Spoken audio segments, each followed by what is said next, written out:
welcome to another show of Don't Get This Twisted. I am Rob, along with my co-host, as always, Tina. How you doing, Tina? I'm good, Rob. How are you? Oh, absolutely, positively pleasant, with the exception of my chest hurting. Yeah, those colds are no bueno. I got a little cough going, but I actually feel pretty good. And I'm hungry because I didn't eat when I got home. I walked the pooch and shit the bed. Oh, no. Something like that. One of those things. You walk the bed and shit the pooch? Yeah, something like that. Oh, but that's funny. Yeah, so I was walking in right before I got in here. That's why I was running a little behind today. So, but he did his thing, and after here, I'm going to get some kind of food in my belly. Nice. I've been trying to eat in between bites, or talk to you in between bites. Yeah, there you go. That's better because you can't eat between bites. I mean, you could, theoretically, but whatever. Odd. Yeah, I get you. It happens. It makes sense. So over the weekend, we actually saw each other and had a little breakfast, and we're talking about things to talk about because we always go over that kind of thing. So before we get too in deep, social media, check it out. Instagram, Facebook, sometimes Twitter, sometimes YouTube. We're going to work on that. Hopefully we'll have a social media person shortly. And then you can check us out on, We do. Oh, awesome. Cool. I came to an agreement, and my niece is going to help do the social media since I suck at it. Yeah. So, and on that, you can check us out on Spotify, Apple, Amazon, Google, iHeartRadio, all kinds of fun ones. Just check us out wherever you can listen to podcasts. So on the pod today, we thought we'd talk about marriage, and we were talking about how we thought it should be super duper hard to get married and super duper easy to get divorced. Yes. And I think I've kind of thrown it at a couple of other people, and they were like, well, how? And there has to be,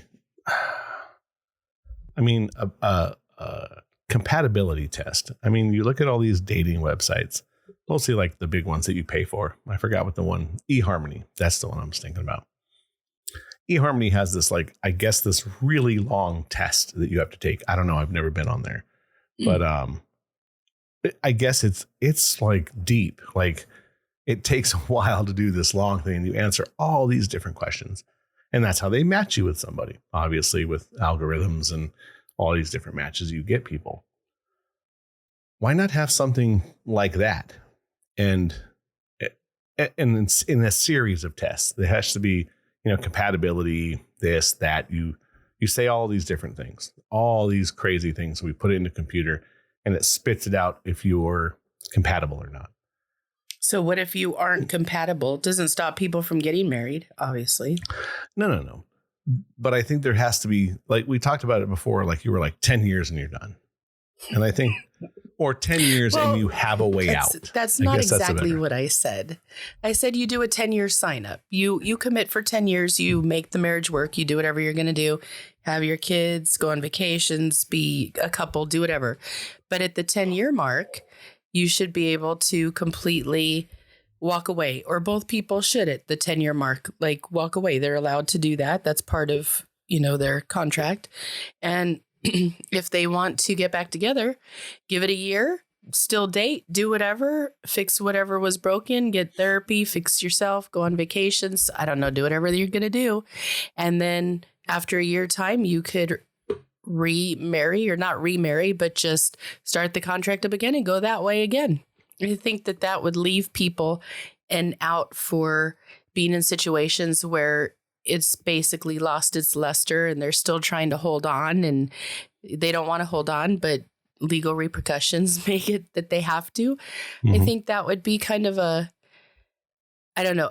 It would still piss people off. It would cause a lot of problems still. But on the other hand, it would make it so much easier to not have to try to keep doing what's not working.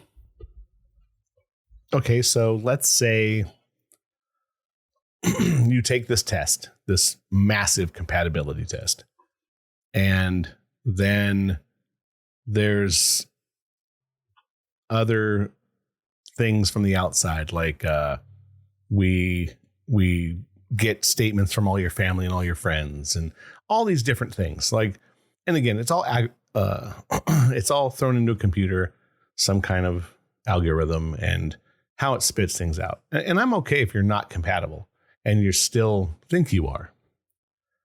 I mean, obviously, if you answer all these questions, your compatibility is going to be tested. Mm-hmm. So let's say you're not compatible. Actually, let's say you're super compatible. Let's start there. You're super compatible, and you take the 10-year gig because obviously you're compatible. Things are good on paper. You've been together a certain amount of time. See, that's the other thing. I think you should already have to be together a certain amount of time before you get married. You shouldn't be able to get married after a year. I think that's, yes, it works. Not very often. So let's say there has to be 3 years of a relationship before you get into a marriage. You're super compatible. All these things. You sign up for your 10-year. Cool. You go through. If you have kids, the contract changes. Right? So there has that there's a suitable guarantee of how you take care of the child afterwards. If after the 10 years, like I said, to me, child support is a kiss of death for any divorcing couple, because no one wins. If I take my kid and I'm drowning out my ex-wife because she has to pay me $500 a month and she can barely eat top ramen, and my son, when he goes over there, she does nothing with him because she can't afford it. It's not right. No one wins in that.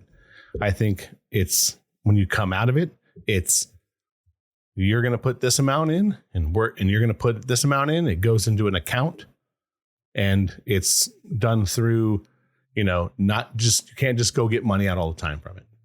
Everyone you meet, everyone puts a pin in, the money comes out, you go buy stuff for them. It's got to be still too many people abuse the system. That's the problem. Right. So let's say after your 10 years, that's that. So let's say you're not compatible. Big red flag shoots out. Bing, bing, bing, bing, bing, bing. No, you end up going like, oh my God, you can't get married. So from there, what do? You don't want to stop people from getting married. But I think from there, you have a 5-year out. It's, hey, we understand.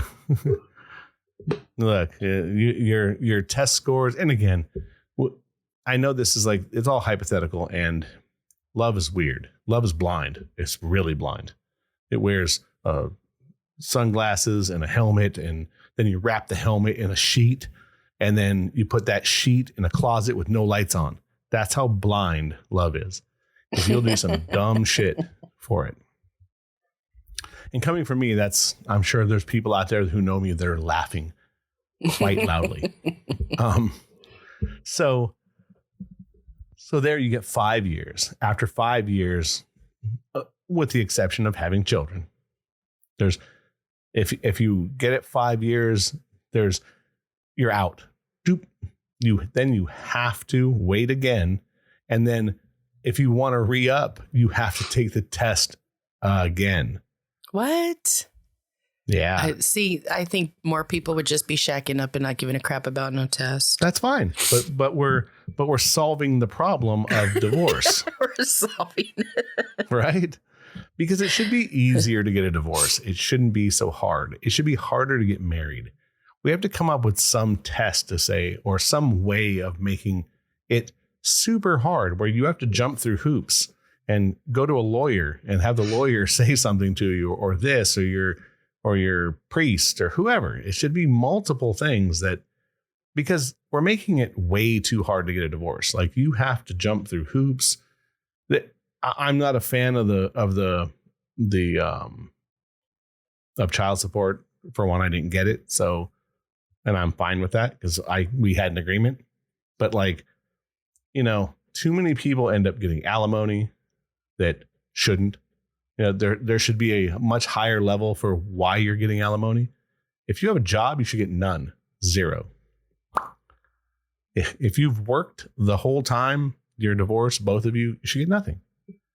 Now, if you're a stay-at-home mom and you haven't worked in 10 years, there's a little bit I could see of why you should be getting a little something to get back on your feet. That's what that should be for. And I'm sure I'm going to get wrecked by people that are like jumping through their skin right now. But yeah, because I really don't agree with that. No, and that's okay. Because what you're going through, and that's okay. And I get both sides of this. I'm not taking the man's or the woman's side. I know guys who've gotten alimony, and you know what they do now? Sit home, not do shit. Don't work. They wait for the check to come and sit at home all day. Are you serious? Yep. Why? Wow. Why should they go to work? They're getting taken care of. Why shouldn't they put some freaking money away? Do something with your life. I understand that. But things happen when you start getting around. Look, they're working the system, obviously. Yeah. And look, some of them are on a permanent vacation or until it runs out. I'm just not a fan of it. But again, I came out of a divorce that it was, you take this, kid decides where he wants to go, no child support, no nothing. But you take care of your kid when it comes to the time of taking care of him. So school, clothes, books, supplies, things he wants to do. If he wants to play baseball, you both put money in to make it happen. It's like being married, but not being married. You take care of them or to that. But I'm looking more at the thing of just, let's say you have no kids, because there's tons of people who get divorced that don't have children. So, or maybe we make a marriage license more expensive, right? Because marriage license is cheap, right? I mean, what was it? A couple $100? Maybe? I don't even remember. It's been so long. Yeah. I mean, and mine was in Vegas, so it was probably cheap. It was probably like $85 to get married. And then, or maybe that's the way to go. We make the marriage license like, $5,000. There has to be something that changes how people, view marriage. Because it's, like I said, it's way too easy. If I could meet a girl over the weekend, fall madly in love, drive to Vegas, and get married with zero repercussions, with the exception of being married. So to me, it's a tad crazy. Now we do all that crazy shit, and now it's time to get divorced. We're like, holy shit, we try to make it work, right? We go 1.5 years, 2 years. Now we want a divorce because we're like, yeah, we were crazy. We didn't know each other. Now here it's 50% of your shit, maybe alimony if she wasn't working. Let's do this. Let's do that. So, and now you're in a fist fight with somebody you barely know over making a mistake of marriage, where if it was really, really, really hard to get married, like, could you imagine if you just were like, yeah, let's go get married in Vegas. And they're like, yeah, it's $5,000 just to get the license. You'd be like, ooh, maybe we wait. Maybe we save up to get married and we live together. And then when you find out it doesn't work, you just walk away. So I think in your case, you're probably right. I think more people are going to start shacking up anyway. I think that is the future. I think less people, they already are getting married less. Less people are getting married because I think the financial burden of divorce,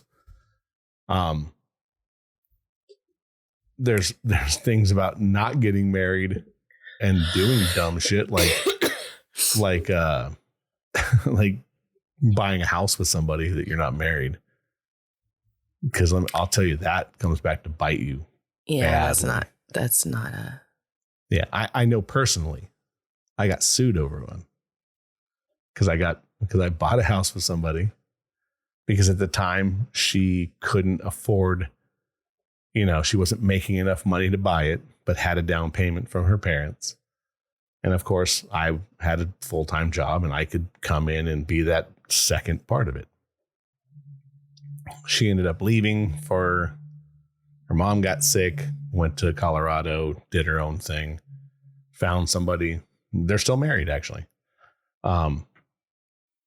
And I didn't want to sell the house because I was living in it and went to court. And of course, this is a state where you both own it. So either I bought her out or we sold it. So yeah, it's not, let's just say it's not a good idea to do that either. Because, I mean, unless you don't care about the house, you just want to sell it and get out of it anyway, then it's easy. Then you just do it. But if one of them wants to keep it, it's a whole other monster. Mm-hmm. So, shacking up sounds great, but then you can't do a lot of the things that most married people would do, like buy a home together or, buy cars in each other's names and that kind of thing. You end up really not get Social Security. Yeah. Oh yeah, for sure. Not be able to make medical decisions unless it's documented properly. Yeah, which you have to go and get, a lawyer to do as well. I don't know. You don't really need a lawyer for that, but you do need to have it notarized. Oh, okay. That's what the plan what you is. Want done. Well, yeah. Yeah, because if you're not family, yes, because family takes control over everything, with the exception if you have like a living will or. And girlfriend or boyfriend doesn't mean shit. And it doesn't matter how long you were together. No. And then it goes to the kid. 20 years. It could go to the kid that you haven't spoke to in 25, 30 years. So that part, makes sense. But no, it does. And like I said, but how do we solve that problem? Because obviously divorce is an epidemic. It is. You're looking, the last I heard, I think I heard someone else was talking about it on a podcast I was listening to the other day. I think they said 55%, which I thought it was less than that. I want to say it was just over 50, which is, it's semantics, right? 5%. But yeah. So the odds of you getting a divorce are, yes, it's a coin flip. You flip your coin and hope for the best. So I don't know. I think I don't want to say it's a dead thing because I believe that marriage has its place. Mostly with having kids. I think if you want to have children, it's important. So they get a name, dad's name. But they can get the name anyway. See, that's the whole thing. Looking back, and going through what I did, we didn't need to get married. We didn't have any kids. We adopted together, which is allowed without being married. She was able to take both of our last names, which she did because she wanted to belong to both families. It didn't change. It didn't change a lot as far as what we could and couldn't do because of the way we set everything up. However, what it did was it made everything really freaking serious and final. And I don't know. I think it took over the years. I think it took from the relationship. You think it took from the relationship being married? Yeah. Oh, yeah. What do you mean by that? We weren't staying there because we wanted to be there. We were staying there because we made that vow to each other, that commitment. Okay. And not that you shouldn't make commitments to somebody that you want to be with. You absolutely should. But what is that noise? I don't know. It's on your side, I think. Huh.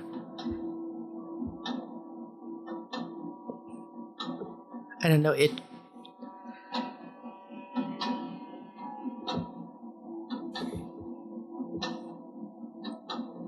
Yeah, it's on your side for sure.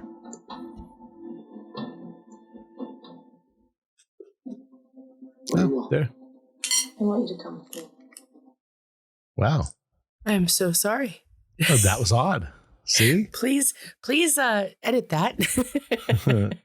The TV just started working for no reason. I like that. I think we're going to leave it in. It makes things way more weirder. Like, I was like, what is that? that was the ghost of marriage trying to tell you something. Right? It came. My TV was off, and I'm not even touching the remotes. They're close to me, but I wasn't even close to the surface that they're on.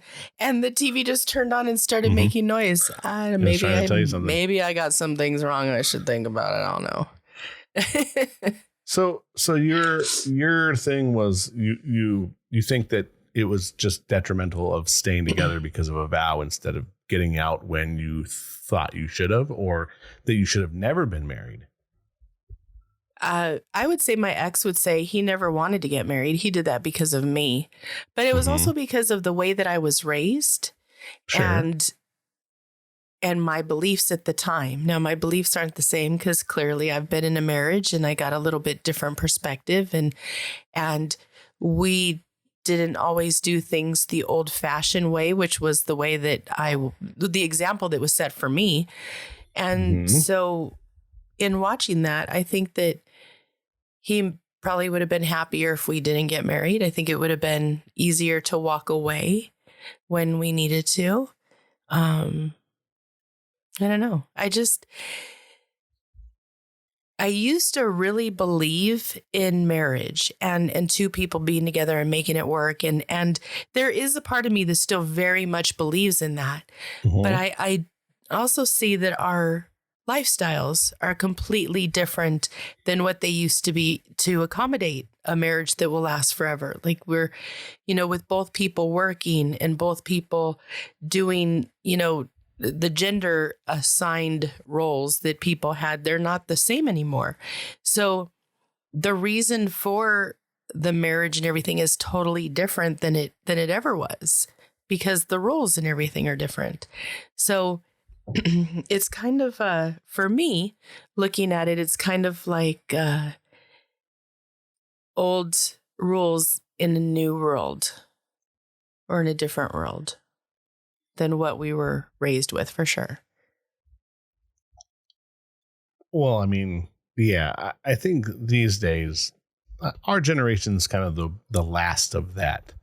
Right. Hey, I mean, I think, I don't know. I mean, maybe I could be wrong. We would have to have a younger person on maybe to ask them, but I think that there's still that place for marriage. I think people still want to get married and still want to have that. Until they do it. No, I mean, you do it and you're married 5 years, I guarantee you're going to be thinking differently than you would have before you got married, for sure. Well, I would say yes if you got married at what age? I think if I got married now. I don't think so. I think if you got married for the first time now, or if you got married for the second time? Second time.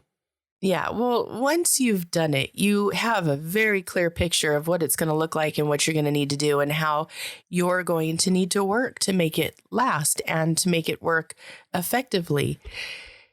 But that doesn't necessarily mean that it's going to go without its problems. We talk to a lot of people. It's going to go with problems. Right? I talk to a lot of people that right now, they're not having sex in their marriage. I'm like, how can you be 50 years old and not having sex in your marriage? Like, what is going on? Like, there should be that intimacy always, whether it's sex or more intimacy, depending on your age, health, who you are, concerns, whatever. Yeah, but or just who you are. To not have that doesn't make sense. It doesn't make sense to me, especially if you're in a committed relationship. So, and I'm hearing that from everybody. I do hair. I talk to everybody, and the guys are like, I have not had sex in 9 or 10 months. We only have it on our birthday or our anniversary. I'm like, what the hell? Like, what do you do? Because it seems like the guys have more of a problem than the women do. The women are like, I don't want to have sex with them. I'm, whatever, burnout, going through menopause, doing whatever the hell their bodies are doing at the moment. Mm-hmm. And the guys are sitting there like, what about me? Yeah, I realize you have to take care of the kids all day, but I'm here. Right. There should be, I don't know. I mean, I just see obviously things there's no changing. communication. Yeah. That's part of it. And I think that with any marriage, and again, from the beginning, if you're going to get married, there has to be such a deep understanding of communication, which is where my litmus test comes in. Like there's got to be a way through psychologists being able to come up with questionnaires on how to make sure these things are. Because look, let's say we have a test that gives you an 80% accurate score. And I'm just throwing that out. It's not 100 because nothing's perfect. But let's say we have the test that we're going to give these new couples. It's about 80% right. Okay. So you come back and it says your communication skills with each other are horrible. Your sex traits are great. This, that. There's a bunch of these little things. But at the end, it says, we would say you probably shouldn't get married. Those are probably, if you're answering these questions with a truthful aspect, you should probably walk away. Just because the odds are already against you at 50%. Mm-hmm. If you're stacking 50% on a test score that says, hey, you're probably not going to make this work because it's only 80% on top of the 50% that we already have as a nation, or I'm saying a nation because I don't think it's the world. I just see it as there's got to be something walking in that at least gives couples a better understanding of who they are with each other. There was a like the love language test. Mm-hmm. We did that really early in our podcast. Matter of fact, I think it was like the 3rd episode we did it. Yeah. It's a pretty interesting test just to see on who you are. If we take that for more than face value of what it is, some people are so polar opposites of what they're looking for that I think that when you look at things like that, you have to step back and go, our love languages are so fucking far apart that it's dangerous. If you're someone who needs to have being touched all the time and you're with somebody who likes to have, things done for them, that might be a very bad thing. Mm-hmm. Or it could be the greatest thing in the world because she's giving you the touching thing and you're actually doing things for her. And then the love languages are getting fulfilled. Right. But you have to make sure that those languages. Like, I think that's important. If you're one of those people that's like, look, I've had a long day. I just want to cuddle. That's all I want to do. Put on the tube, cuddle, go to sleep.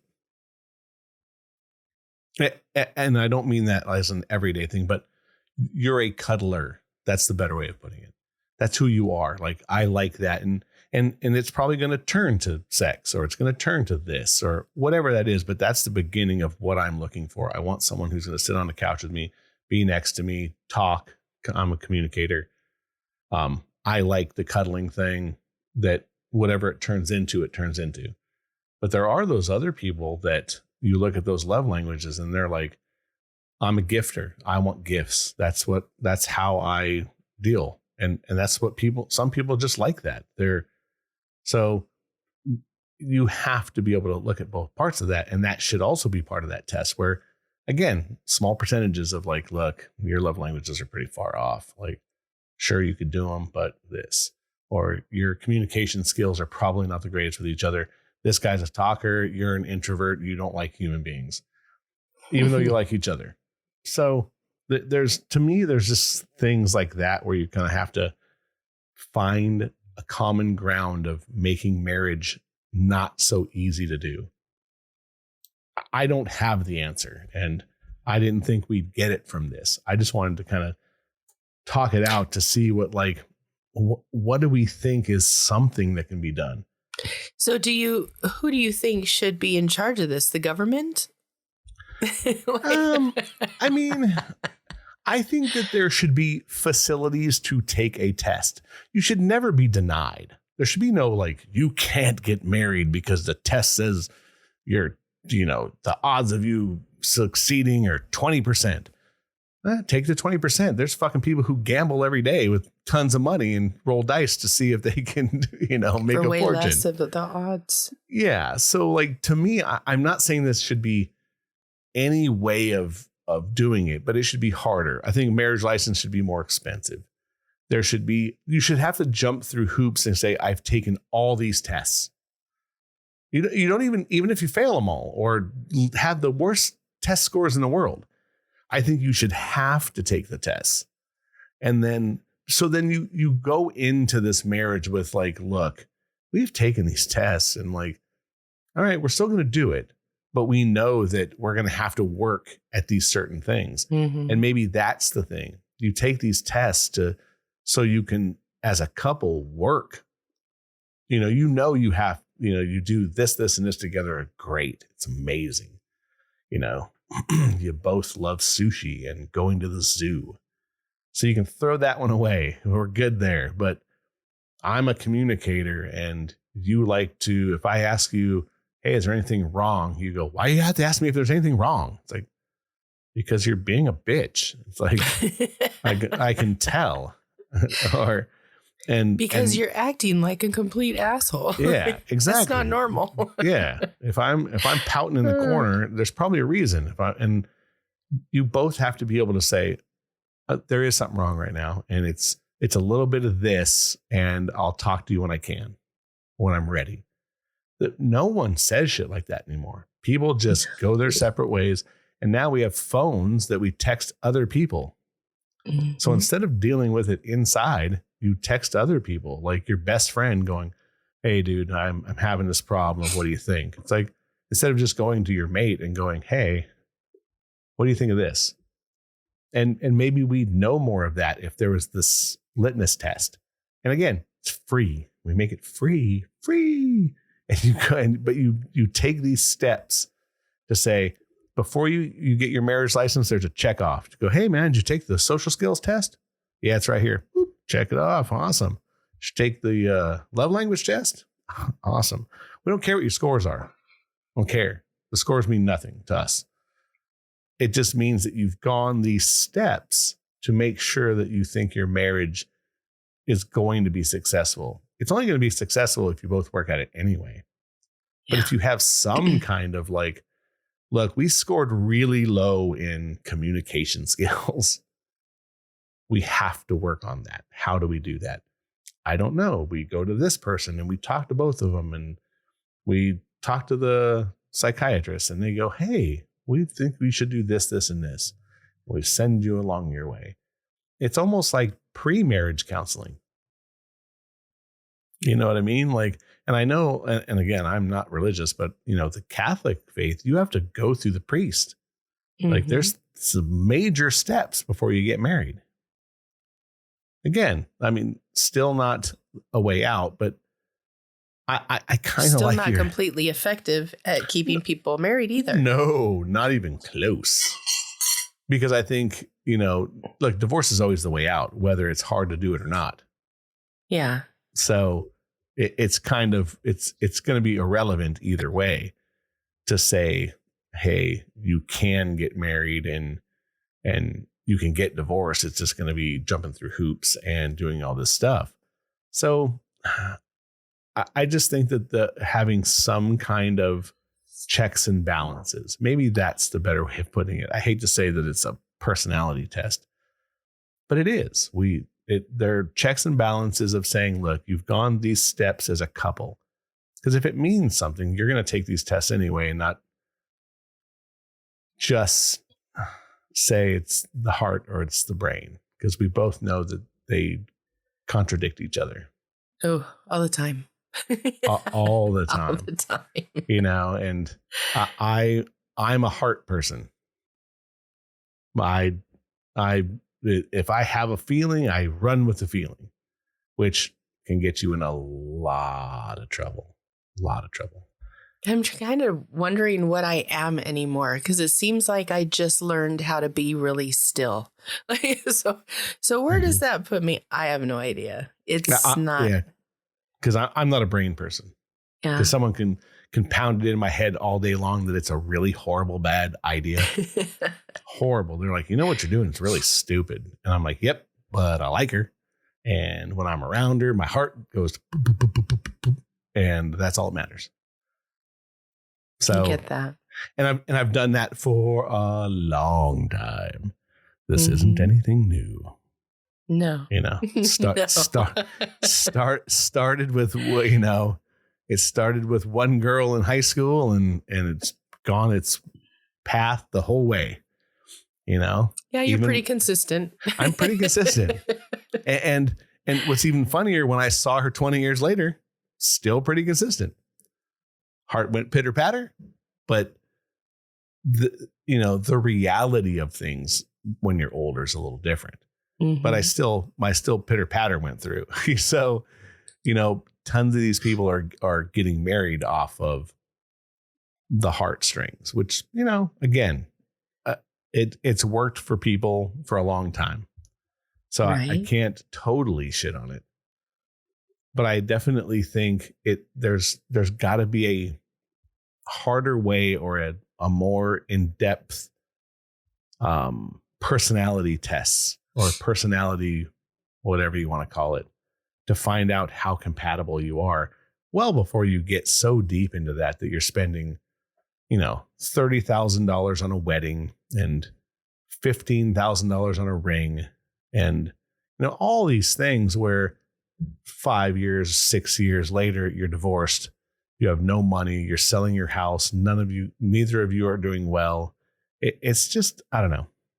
To me, it just seems so counterproductive that if you can knock it off at the pass and get to the fork in the road and be like, look, you know, we've been together 3 years. It's obviously not working, or we're really not the same.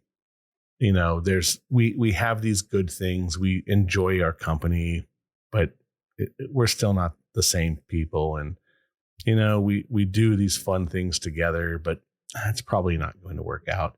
Let's just get to that pass and fork in the road and shake each other's hands, give each other a hug, and go separate ways. Because it's the marriage game is scary. Like, I've talked about it before on here, and I would probably do it again with the perfect storm where someone that I'm just, and I don't even have to be head over heels with them. I have to be compatible, so compatible that I can think that I could wake up in the morning and no matter how the day goes, I know I'm going to be okay with that person. Again, I think way more friend now than romance, even though that's super important. But I think that you have to be with someone who's very much your best friend that you can see yourself with. I think that's the best way to be at any age getting married. Mm-hmm. But there needs to be so much more than that. Oh, for sure. There has to be many, many, many things that click. You know, a relationship should be a puzzle. You know, it's whether it's a kid's puzzle where it has 12 big pieces or 1,000 little ones. I think it's a puzzle, but there's definitely bigger pieces to that puzzle. Like I said, for me, I want my best friend. I want someone that no matter what, I feel comfortable going to dinner or going to the gun range or walking the dog. Doesn't matter. As long as I'm with you, those are the things that are fun to me. It's like, I just want to be around you. And then I think generally other things fall into place. You just can't only be friends Because if you're only friends, that's the kiss of death. There has to be a friendship base with the other things around it, with the romance and the, childlike goofiness of poking each other and, things like that. But I think that, you should know each other. And however we find that out, the love language thing is a great way, I think, at least on the base of like a small curve over the relationship. It's like, hey, we've taken this test. Years ago, someone else sent me another like couples test. I forgot what it was, but it was like a bunch of these little questions that kind of gave you an idea if you were compatible or had the same kind of thinking. So there's things out there. I mean, I just think we as a society in the United States, at least, need to find a way to make sure that marriage, I want to say, is harder, or maybe just it's you have to understand each other before you get too deep. And when it's time, there should be some kind of set way of getting a divorce. Like, look, this is this is this. You're going to go your separate ways. If you have no children, it's good luck. I'm sorry. Good luck. I'm sorry. Everyone goes. You split whatever your 50-50 if you're in this state. Whatever that is, everyone goes their separate ways, and try not to make it such a horrible experience. Because, man, I've had a lot of friends who got divorced that had horrible divorces. Horrible. I mean, for God's sakes, people have been murdered over divorce. Murdered over it. Like, so I tell people about mine, and they're like, you have no idea how lucky you are. Mm-hmm. And I hear that too. Am. And I know it. We both walked away clean with no money exchanging. She took her stuff that she wanted, and I took the rest. We decided on our kid. She took care of him when I needed clothes for him to go to school. She sent money or gave me clothes.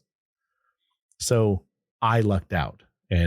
But I'm a rare case in the divorce war, because there are people who have to meet in parking lots away from, each other's new boyfriends or girlfriends. And I don't want you to come do this. And this is different. And don't have their kids over when our kid is there. And tons of craziness that shouldn't have to be. Mm-hmm. If we came up with a better way of getting out of a relationship. I love your 10-year plan. I think that there's something to that. Maybe we need to come up with an idea for people that are interested in that, and you just sign that when you get married and legalize it.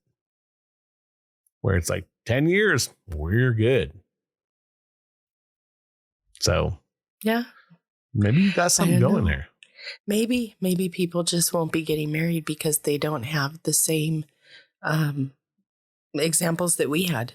That's a dying generation, and things are not the way that they used to be at all, especially with both people in the family having to work and everything. So I don't know, maybe things will just figure themselves out because nobody's going to really have the same belief system that we once did. Yeah, it's just changing. Yeah. But I don't know. I mean, I still think that it's pushed in society. I mean, there's still movies, there's still entertainment, there's still books that are still like, hey, because I think everyone wants some sort of storybook. I wouldn't say that, I told somebody one time, because I was told that storybook relationships are nonsense. And I was like, they're only nonsense if you don't work at them. If you work for the storybook, it's there. It's like anything. You can have anything if you're willing to sacrifice and work for it. Mm-hmm. So yes, you're not going to have a Hollywood relationship because it's written about things that aren't real. But I think you can be pretty damn close to having a great storybook, fairy tale, whatever you want to fucking call it. As long as you're both working at it and communicating every day, like, I need you to do this. Can you help me with this? This is what I want to do. This is where I see us in the future. That's another thing you should ask people. Before you ever get married, where do you see us in 5 years? Because that's a test in itself. And I mean, don't ask each other like this, write it down and then swap papers. See, because once one person says something, the other person may tweak their 5-year plan. Mm-hmm. If you write that shit down and then give them to each other and say, this is what I see myself in 5 years, you may have two totally different game plans of what 5 years looks like to each other. And nonetheless, 10 years. If you had a 10-year commitment plan, where do you see yourself in 10 years? Where did you see yourself in 10 years? Totally different, I'm sure. So I don't even looking at, I remember the year that I turned 40 and how different things were for me during that year. I couldn't have told you where I was. If you had asked me that at 30, if you had asked me that at 35, if you had asked me at 39, I would have had no clue what was going to happen to me that year. And everything that I thought was what I was supposed to be doing ended up stopping. Like everything just came to a screeching halt. So even that's hard. Like people have asked me, well, where do you see yourself now in the next 10 years? I'm like, well, I hope alive. Like, I hope I get through this. Like, right. I don't really know. I'm writing, I'm doing my podcast. I'm still working. I'm traveling. I'm meeting people. I'm doing all kinds of different things. I don't know what that means for me in the next 6 months, let alone 5 years. Because I'm still threatening selling all my shit and going to Greece and just starting over. A lot of hairy men there that I could groom and make money and live. Yikes. Did you just say that? Fuck. There's a lot of hairy dudes. I'll be shaving a lot of backs. Well, it is what it is. I could start my whole business up and be just fine there. And I know what I'm doing. It wouldn't be like I really need any training. Like, it's true. Think about it. That's a whole new class of people that I can. Have scissors, that's a new will business travel. model. That's how you should look at it. Have scissors, will travel. You can go anywhere. You have a skill you can take anywhere. They cut hair in Australia and they cut hair in Greece. I could even go to prison and do it there. Like, it's a good way. I hear a lot of barbers come out of prison. yeah, barbers and tattooers. Yeah, it's or true. both. They can do them both. They do them both. Yeah. I tattoo on the side during my shaving of the guy's head. Yeah. So yeah.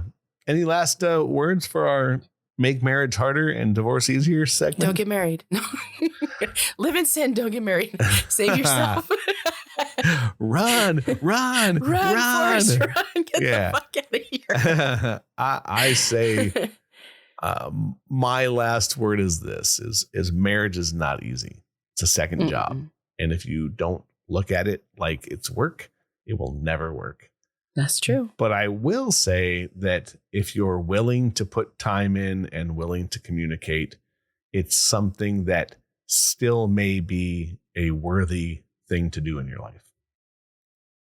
That's the only way I can put it, because look, as much as I want to believe in the fairy tale, it's getting harder and harder to believe it. So, but I still drop tears when I watch all these romance movies. So maybe I don't drop anything. I'm just like, ugh. Yeah, see, I'm just a sucker for that shit. So, but yeah, I think that to make your choices, find each other well before you get there. Take as many questionnaires and stupid articles in Cosmo that tell you if you're compatible.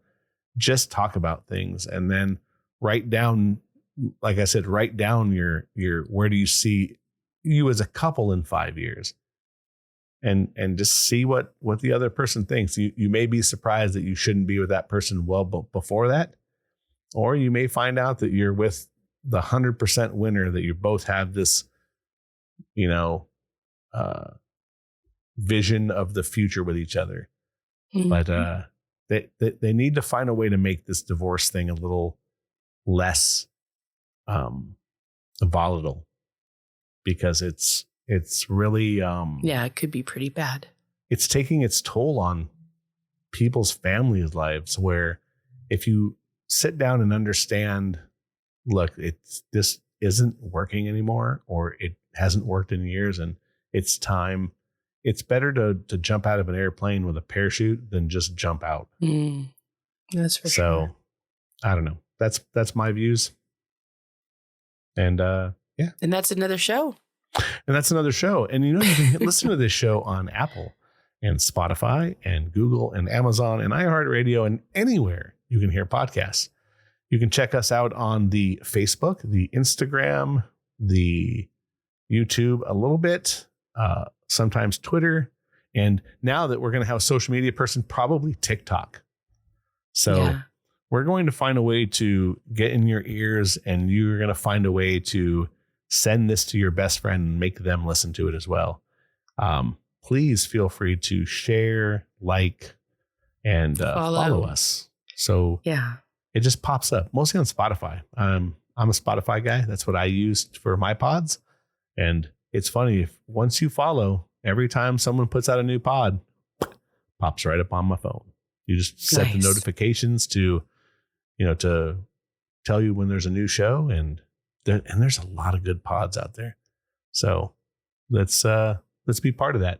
Let's see if we can't get some new guests coming on this coming year. We have lots of stuff planned. So it's going to be an interesting new year. And come June, we're going to hit 100 episodes. So that's so crazy. It's psycho. So besides that, just so you know, this is an opinion show, so don't get it twisted. Keep coming back and listening, and we have many, many more subjects to cover. Tina, it's been fun as always. Yeah, take care of yourself. Feel better. I'm going to do my best to put a nice warm cloth on my head and eat some dinner and probably cuddle my dog and go to sleep. Right on. All right. We'll see you in a week, guys. Thanks for listening. Bye-bye. See ya.